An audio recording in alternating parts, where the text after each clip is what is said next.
สบายดีลูกค้าปีเนาะ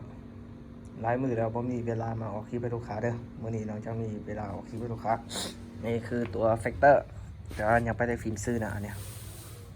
อันนี้ก็สู้แต่42เนาะมันจะมีปรับจะเป็นอยู่นี่เนาะ42มาใหม่ๆเลยรุ่นนี้ก็ตัดติโก้เนาะยังมาบาวหมุ16แบนโนเบียถังคาร์บอนยังไปไทยเก็บเสียงนี่ฮะเก็บเสียงงานเต็กเนาะยังไม่ทันเสร็จก็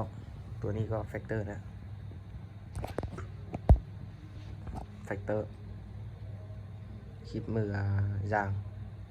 ท้ายพับได้เนาะนี่ตัวนี้ประกอบเรียบร้อยเนาะถังคาร์บอนเก็บเสียงงานเต็กเราอยู่ข้างในเราโพลีกอนเนาะกล้องบิดเออัปเกรดเรียบร้อยในตัวเนี้ยตั้งวาล์วตั้งกล้องพร้อมส่งเลยซื้อปืนทางน้องมีแถมลูกปืน1กับสูบเติมลมฟอร์มเด้อถ้าประกันอยู่เด้อระยะยิงไกลก็ได้ประมาณ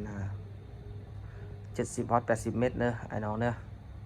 ถ้าฝีมือสูงก็ได้100 เมตรเลยเนาะตามฝีมือคุณยิงเนาะยิงได้ไกลยิงได้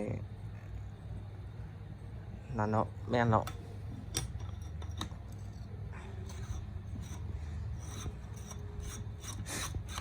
ตัวนี้ก็หันเก็บเสียงเขาได้เลยเนี่ยทุกอย่างที่ทางหารขายออกถ้าประกันหมดเด้ออันนี้ถังคาร์บอน 0.42 เนาะอันนี้ 0.42 นี่ 0.42 อันนี้มันเป็น 0.5 เด้อในชั้นถังมันสั้นน้อยมาใส่เข้าเรา30 เส้นเด้ออันนี้เรา35 เส้นเด้อ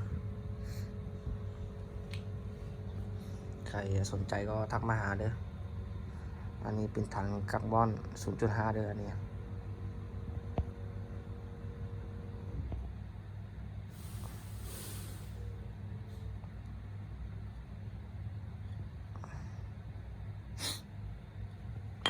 ทางหารยังบ่มีเก็บปลายทางเด้อไอ้น้องบ่ต้องถามว่ามีเก็บปลายทางบ่เด้อ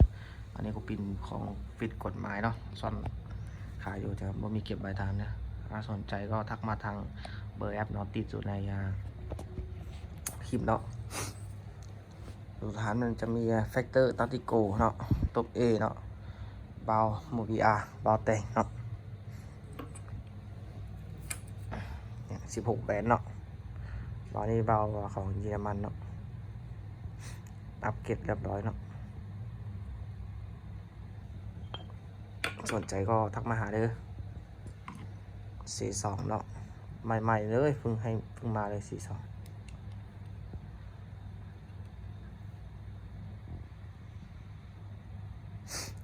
ขอบใจลูกค้าที่มาเข้าดูคลิปเด้อฝากกดไลค์กดแชร์กดติดตามเด้อ